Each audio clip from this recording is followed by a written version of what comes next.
Greetings, dear listeners. Today's guest is Geoff Shullenberger, the managing editor of Compact Magazine. Geoff's essays and reviews have appeared in American Affairs, the Chronicle of Higher Education, the New Atlantis, and many other places. In recent years, Geoff has distinguished himself as a consistent critic of power. He made his name during the pandemic with various articles critiquing what he saw as an authoritarian strain within liberalism. In recent years, he's trained his attention on the new ascendant power, the MAGA right. Last week, after the assassination of Charlie Kirk, Geoff wrote a brilliant article called The Return of the Assassin. We've invited him on the podcast to help us figure out just what is going on in this country with politics and violence and what we can expect in the near future. It's a conversation you will not want to miss. But before we get started, a reminder to head on over to wisdomofcrowds.live and consider becoming a paid subscriber if you're not one yet. You'll get access to, among other things, the whole conversation with Geoff, along with other subscriber-only benefits. And don't forget to give us a like and a review on your favorite podcast app. With all that out of the way, on to the show.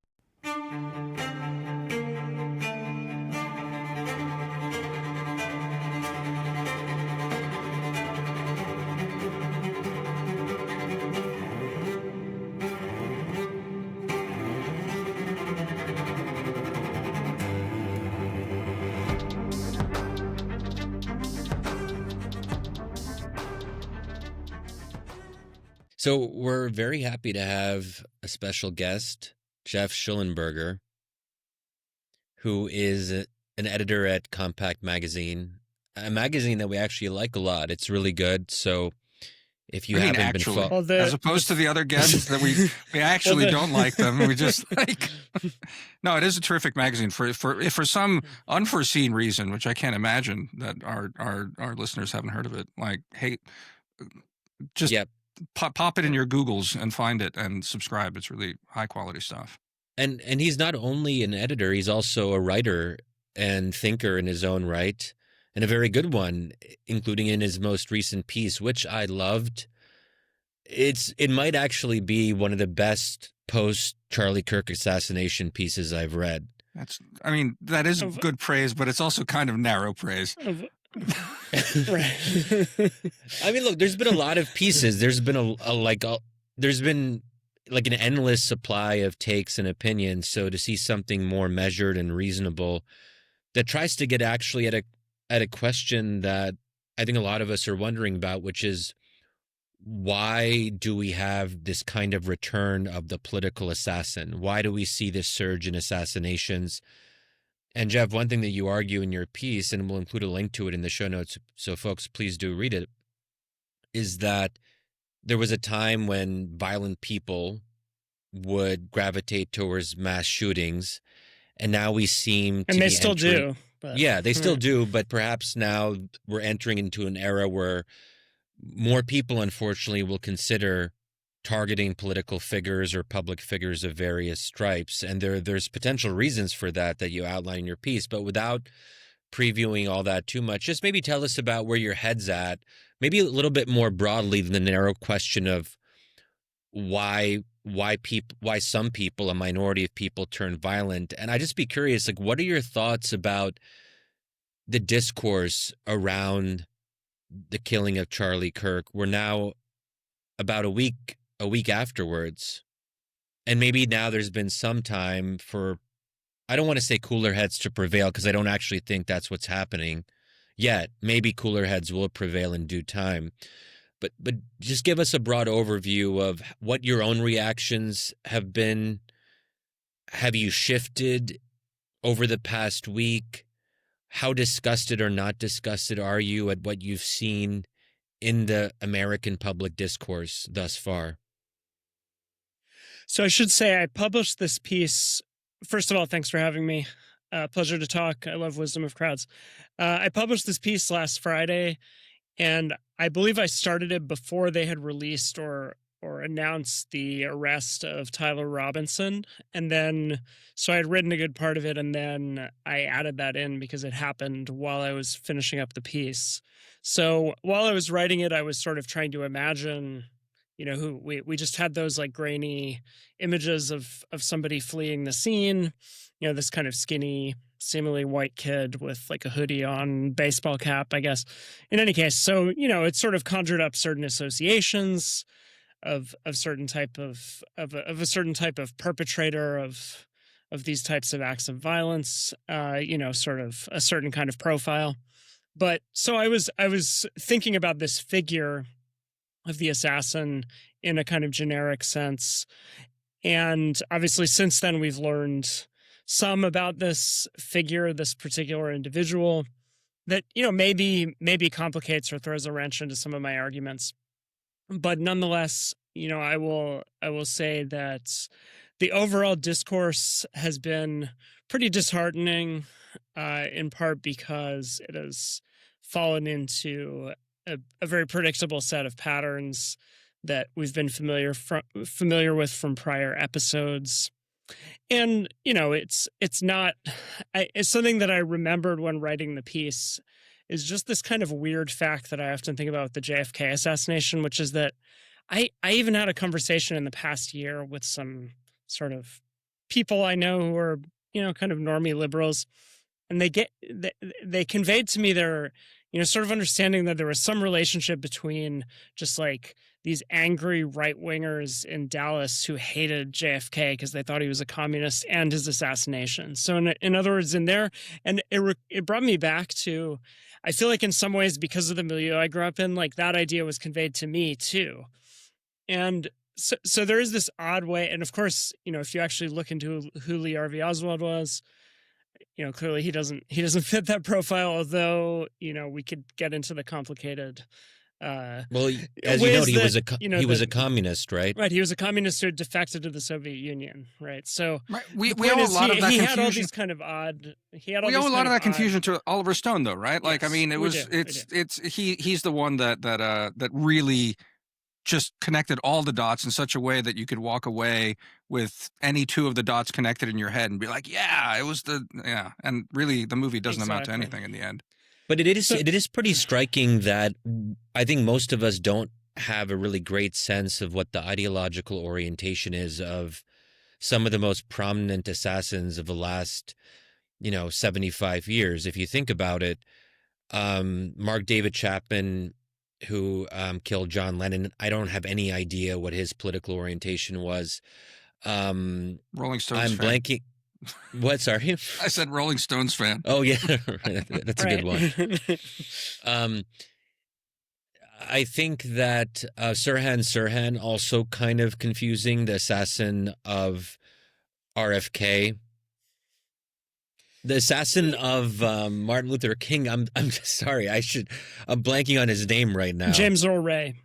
James Earl Ray. Yeah. I mean, and there are just odd things about all of this because James Earl Ray is understood to be a white supremacist of some sort, but what's interesting is that his case is actually taken up by members of the King family and by a left-wing lawyer who represents him pro bono, essentially on the grounds that he's supposedly some kind of patsy and that, the real perpetrators were the FBI or, some other kind of government conspiracy. So interestingly, even Ray sort of gets ideologically muddled for this kind of process. But the point being, I think, the tendency to see these events and try to come up with a neat, just so ideological story. As you said, I think Oliver Stone plays a significant role in like how the JFK assassination is processed by certain generations of people, and that's never really gone away.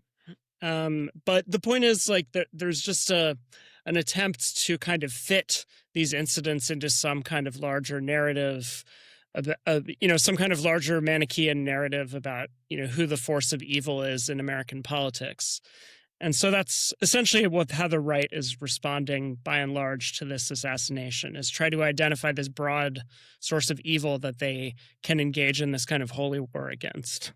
Yeah, and you make a really good point, Geoff, that by definition, anyone who commits a political assassination is going to be an outlier.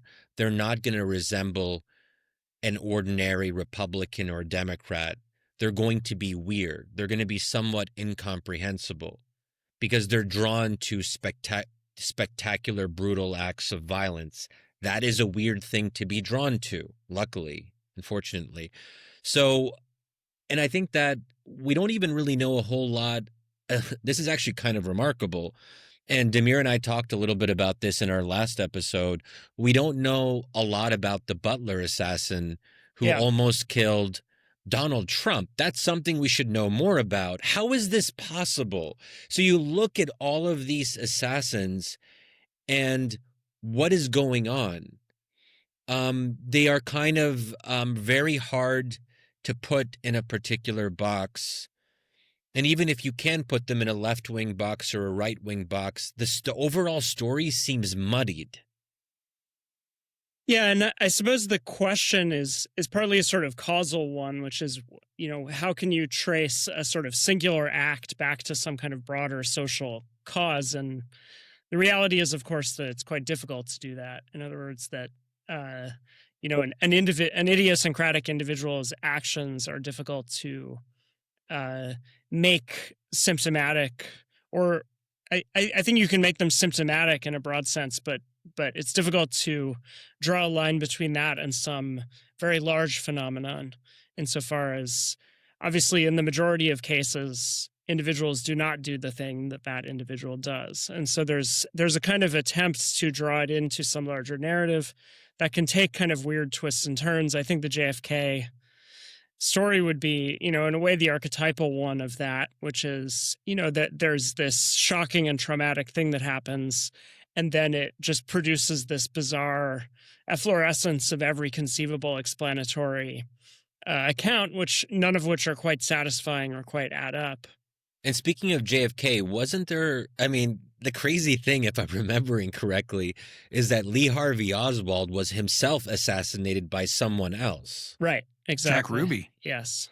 That's crazy. And there, just as an aside, I will find this and put it in the show notes. There's an amazing, there's a photo, an amazing photo to begin with, of the moment where Jack Ruby pulls his gun and shoots Oswald. And it's like basically just shot him in the gut. You see Oswald's face contorted as a bullet enters him. It's really, really an amazing photograph. And then what I will put in the show notes is an amazing Photoshop job of that exact same scene where they're made to look like a punk rock band, and Lee Harvey Oswald has a mic in his hand and he's like, ah! Like he's getting shot. He's like screaming, and I think they put a guitar in Jack Ruby's hands and he's like playing guitar, and the FBI agent that's in between him, I think, is playing a keyboard. Anyway, it's a really great photo. I'll definitely be sure to put that in. As far as it's of political assassinations, it's one of the most amazing little bit of kitsch. But yeah, what are you saying, Shadi, about Lee Harvey Oswald getting shot? It was just like, it's kind of odd, right? Okay, and just to close the loop on what's this, going on? Why do they all have three names? John Hinckley. I know. John Hinckley Booth killed Abraham Lincoln. Was that did he have John a clear? Wilkes Booth. Oh, Hinckley shot Reagan. Yeah, that's right. That's why we call it the Hinckley Hilton, right in front of where Reagan was shot. Anyway. Yeah. Do we know much about Wilkes Booth and what his ideological orientation was? I believe in his case he was a relatively straightforward sort of Confederate supporter. So to that extent, I think it was somewhat less difficult to parse. We have these cases that are more in history. We have the assassin of McKinley is, I believe, a Polish anarchist. Yeah. The assassin, on the other hand, of Garfield is like a disgruntled guy who was denied a civil service job. Right. So there are sort of these ones who are kind of more, more representative of some sort of cause, and ones who are more idiosyncratic if you go back farther in history. The the kind of heyday of assassinations of the late 20th century, and the genesis of this piece was that I've been thinking about this ever since the Trump assassination attempts last year and the Mangione assassination, of Brian Thompson was that it had seemed to me that, there was something kind of sepia toned about the whole assassination phenomenon. It seemed like this thing that had stopped really before I was born or before, I had really come of age. It was kind of this thing that happened all the time. I remember seeing some like old SNL skit when I was a kid that was joking about the fact that like multiple people had tried to assassinate Gerald Ford, which is kind of weird to remember, but he was the subject of multiple assassination attempts. And wait, why? So it struck me. I honestly can't remember the details of this one, but it struck me that this was just kind of this era when like assassinations were just this thing that was happening all the time. A piece we published in Compact the other day by Adam Rowe, I think, said that in a certain period of American history, like the assassination rate of American presidents was like 33%. So not so great. But so it seemed like this thing that happened all the time that kind of reached this crescendo between the 60s and the 80s, and then kind of ended around the time of Reagan's near assassination in 1981. And obviously John Lennon's assassination being another kind of bookend moment. And then it seemed to have just kind of vanished and become part of lore. And so it struck me that it was just this thing that was very central to American culture and political culture for a long time, and then sort of died out. And I was always wondering why that was. And then last year, of course, we suddenly had this resurgence of assassinations. And you have a theory of the case for that. Why don't you lay out your theory of why this shift happened in the 1980s going into the 90s and why we may be returning to an older tradition today? So I had sort of a few theories. I mean, I think the most basic one that people came up with that I sort of heard bandied around was that it had to do with security, just like security protocols got better for presidents after all these near misses with Gerald Ford and Reagan. And, the security got broadly better. And then, so that was one very basic theory. Then I'd say at a higher level of abstraction is this other theory, which I think I'd maybe heard people talk about versions of this idea, but I sort of developed a version of it myself. It had something to do with media shifts. And, the thing that specifically interested me was that the assassinations seemed to stop. But then what arose and in some way took its place was the mass shooting, as I think you brought up before, Shadi. And so I was interested in why that happened. And there were these kind of, these were all mediatic events and sort of media-oriented events that, on some level, a deep motive of all the people who performed these acts was some sort of desire for fame or public attention. And so they were media-oriented. And so there was, of course, a significant shift in the media. You couldn't necessarily say this explains the demise of the assassination, but it does seem to explain why something like the mass shooting occurs, which is that on one hand, you have a kind of decentralization of media through the internet, and you also have a kind of dispersal of media through channels, through cable, and you have the emergence of the 24-hour cycle, where you have this kind of constant feed of new news and updates coming through the like banner on the bottom of the screen. And it seems like the assassination, if you think of the JFK, it's this very it's the centralized logic where you have this one event that occupies the center of national attention, and national attention is transfixed and fixated on it for a certain period. There's this kind of collective national mourning and sort of process of processing and grief after it. And so this seems to belong to that moment when there's, three main channels, and there's that kind of relative fixity of attention. And then it seems that something about the mass shooting, there are ways that it kind of resembles this, in its form even, it resembles this kind of dispersal. It takes place in these kind of decentralized locations, just sort of random exurbs in different parts of the country. It is itself aimed at completely random people rather than aimed at kind of central figures. it targets people who would never be known to the public other than by becoming victims of these assassinations. So there is some kind of logic of decentralization that has some weird resemblance to what's happening in media. And the return of the assassination is the return of sort of authoritarianism, basically. That like we have a central locus of authority. Right. And so, and just to, add one more point, the whole point about, the 24-hour news cycle is interesting because, you can't have that many assassinations of presidents because there just aren't that many presidents, but you can have many mass shootings. So you're feeding the maw of this kind of ever expanding, kind of churn of media content that has to feed itself all the time. So there's something about that as well. But yeah, the thing that interests me is the centralization of the assassination versus the decentralization of the mass shooting, which reminded me of Michel Foucault's basic idea that the sort of the trajectory of how power operates moves from a kind of central apparatus, where you have whatever, the Sun King with everything revolving around him, towards a sort of distribution of the operations of power into all these institutions. And so the thing that strikes me is there's a kind of logic there, too, where you have a central symbolic figure of sovereignty who can be the target of the assassination if someone wants to really lift themselves up to the highest level and kind of go up against power in some way.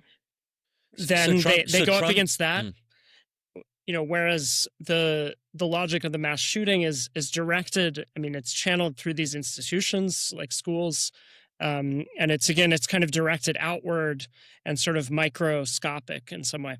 And so then, if there's a re-centralization of power through Trump, then it would make sense on some level that and it's not just through Trump, right? There's a general kind of way that power seems to be kind of, again, attempting to re-centralize itself, make itself more top-down again in all kinds of global contexts. And so if that is the logic that we're seeing now, it sort of makes sense that there is a re-centralization of violence. So Trump is the Sun King. I get that.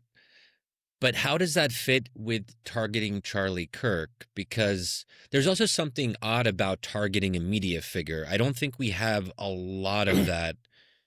I could be wrong about, I'm sure there were examples in the 60s and 70s that I'm not aware of, but it doesn't seem like that is a common thing. And I suspect that's why the Charlie Kirk assassination is so disorienting for so many people, is that it introduces the idea that pundits can be targeted. That seems new. So there is one assassination I was thinking about of the talk radio host Alan Berg in the 1980s, who was killed by white supremacists, by neo-Nazis. Huh. So people can look that up. And also there's an Oliver Stone, once again, movie based on a play by Eric Bogosian called Talk Radio, which I highly recommend. It's very interesting, especially in terms of how talk radio anticipates certain online dynamics. But Jeff, tell us, just before you continue on that, like, so when you say neo-Nazis, I know nothing about this. This is fascinating. Was it an organized sort of conspiracy there?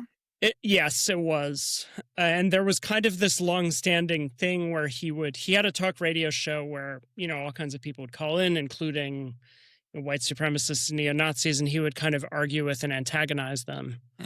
And, he's a Jewish liberal, but he liked to, I suppose you could sort of compare him to Charlie Kirk in this way.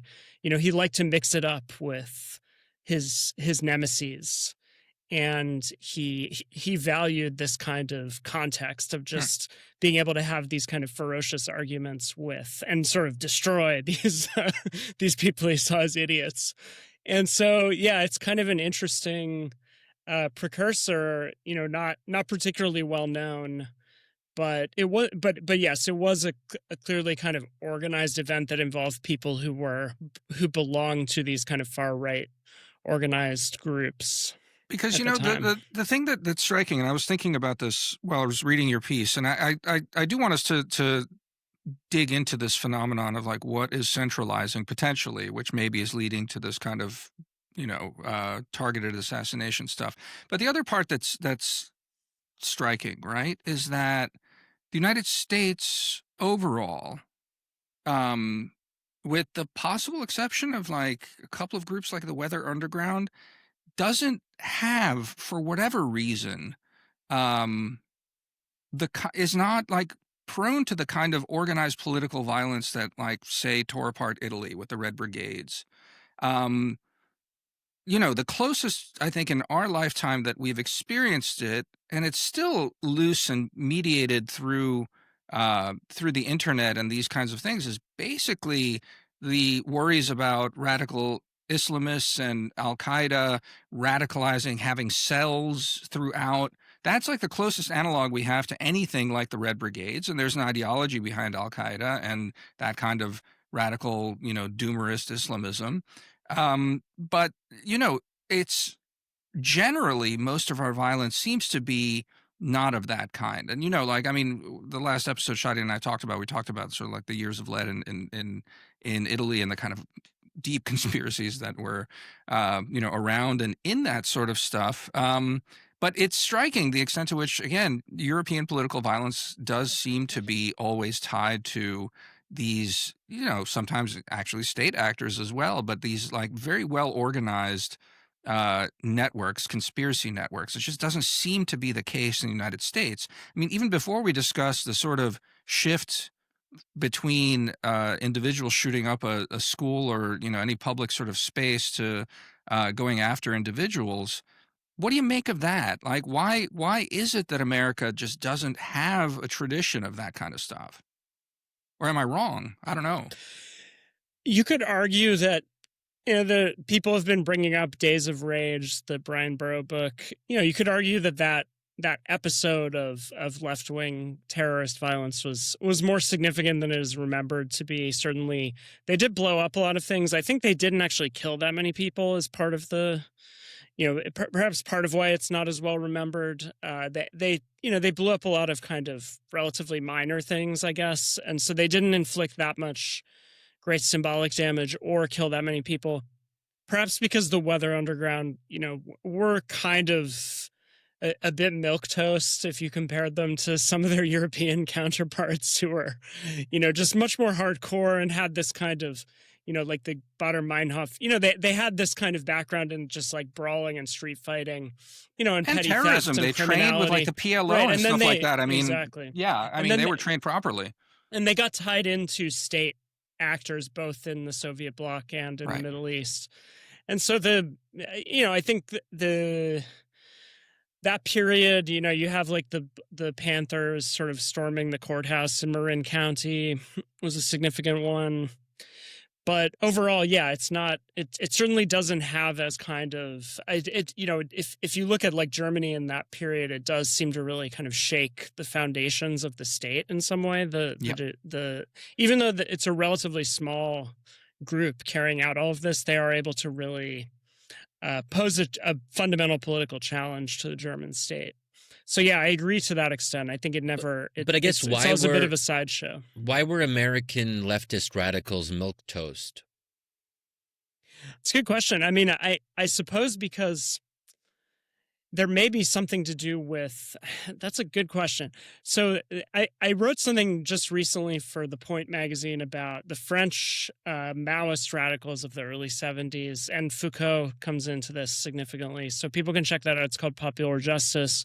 But that's an interesting case because the French left actually never descended into violence to the extent that the Italian, German, and other kind of left-wing movements did in that period. And so that's, and I think you could say the same like the British left. So for whatever reason, some of these countries, I mean, it's worth noting that both Italy and Germany, were fascist countries. The war very much, the Second World War was fought on those territories. And there was a huge amount of repression and violence and mass murder in those places. So they were, just 20 some years off from that when all this kicked off. So maybe that's the reason that in some ways extremism has never been that popular as a vocation in the American context, where to be an extremist in, say, Italy or Germany, that's like an accepted thing for a young person to try out and to do for a few years in their lives, right? Come on now. No, I'm being serious. Accepted. No, Damir. No, I mean they were kidnapping politicians and executing people. I mean, it wasn't accepted. I mean, But it was more normalized because of the fascist experience. You could be a fascist street brawler. That was in the historical memory in the 1920s and 30s. A lot of people did that. It wasn't just a small minority. Right, but I mean, by the time in the extreme 60s, right, right, or extreme left. Just in the 60s, it was just like, it was fringy. I mean, it was just like they were just going for it in ways that we never went for it. It's not like, it's like, oh, look, oh, Shadi, yeah, you remember our 20s when we were like street brawling with the Nazis and the communists in the streets. Like, no, these people, they were, in many ways, the left was fighting against the memories of their daddy being a Nazi and stuff like that. That's what radicalized a lot of those people. Yeah, well, I mean, daddy but issues. what I mean is that taking up arms was a normal thing that their parents or they themselves might have done against the Nazis. Well, or they would have taken up arms on the part of fascists in Italy. I mean, political violence was a mainstream thing, either doing it or resisting it through violence. Right? That's what I'm getting at here. America doesn't have really any of that. I mean, I think another aspect of it was, there was a kind of older generation of radicals and communists in those countries who at least offered some kind of moral support to those efforts. I despite what the right will tell you today, it's not entirely clean. It's not entirely cut and dried, but overall, you really had the majority of the kind of center left establishment. When the SDS like took a really radical turn, they were really repudiated by both the kind of union aligned liberals that had organizationally been behind that operation, and also by the kind of intellectuals, the most prominent kind of left-wing intellectuals of that era. And here you're talking about students, just to clarify, you're talking here about Students for a Democratic Society, the student movement that was relatively popular in the 1960s and radicalized, I think, towards the end of the decade, and then there was a split internally. Is that fair? Yeah, summary? But I think there was still a kind of positive vision of America that basically left of center people felt attached to in that era. And it's not clear that really exists, for many of the German left.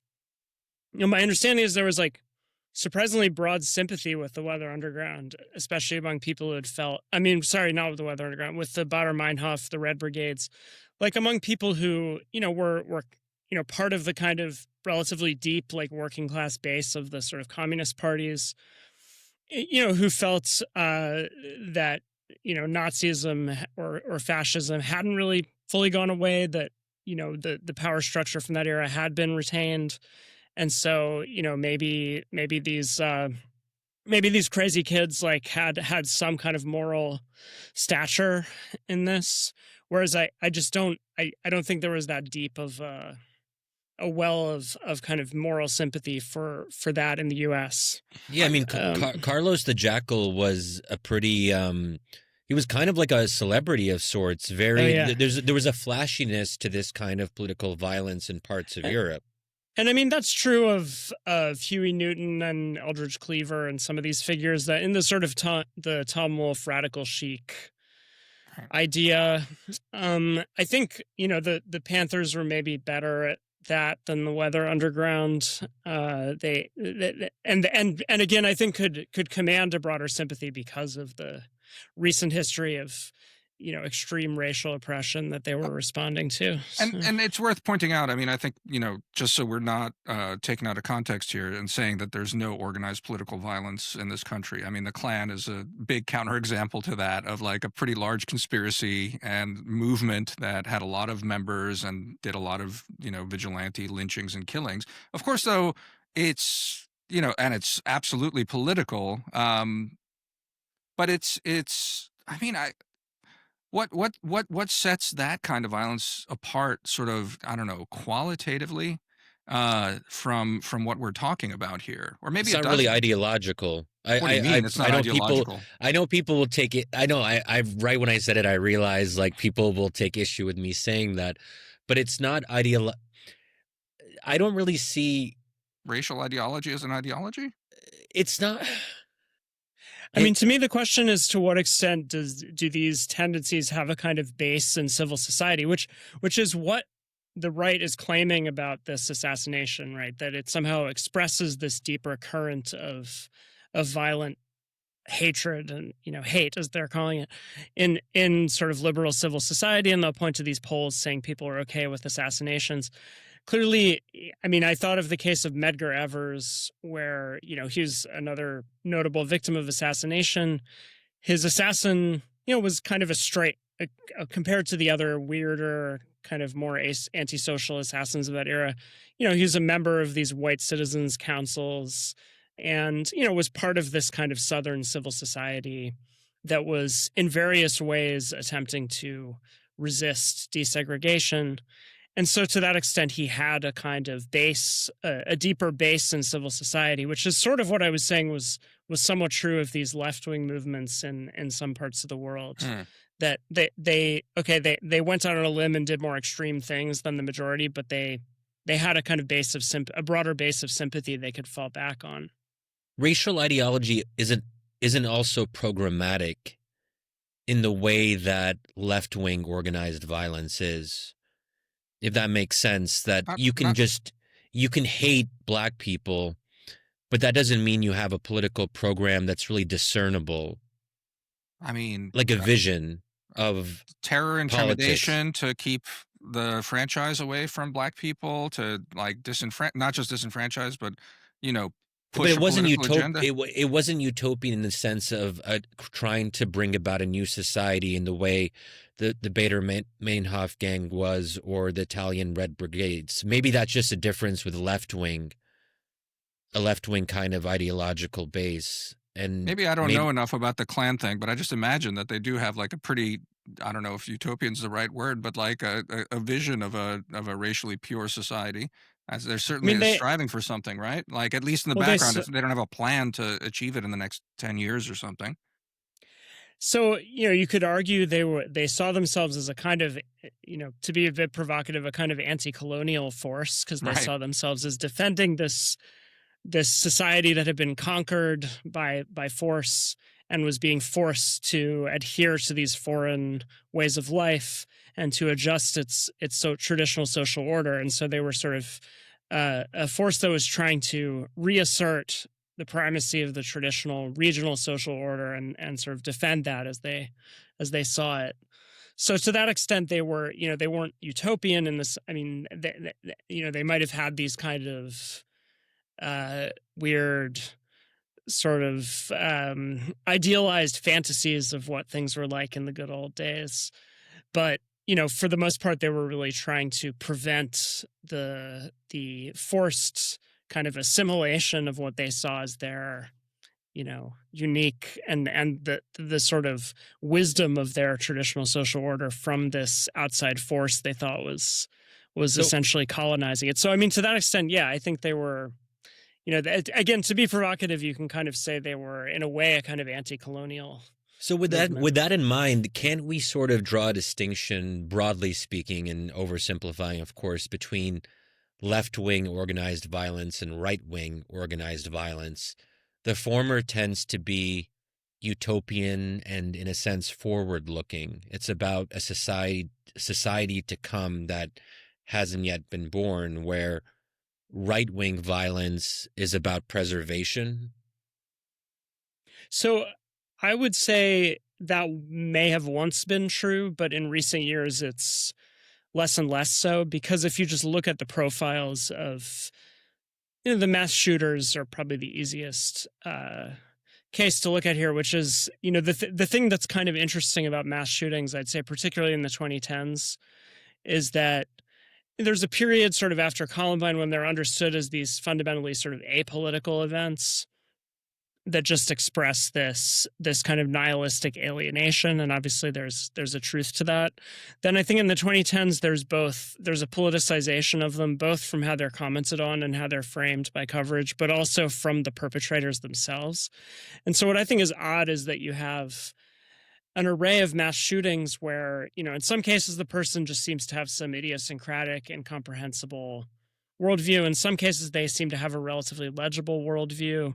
Although in none of these cases that I can think of are they, again, like Medgar Evers' assassin, where they're rooted in some kind of civil society. They're always, as I say in this piece, a kind of Dostoevsky and underground man figure. They're somebody who's in some way cut off from some broader society. And so what strikes me about a lot of these shootings is that they look the same. Some of them have no discernible motive at all. The most notable would be the Las Vegas massacre, which I believe remains the largest body count of any of these events, and essentially nothing is known publicly about what this guy thought or why he thought he was doing this. And then we have ones that are relatively legible, like the Pittsburgh synagogue massacre.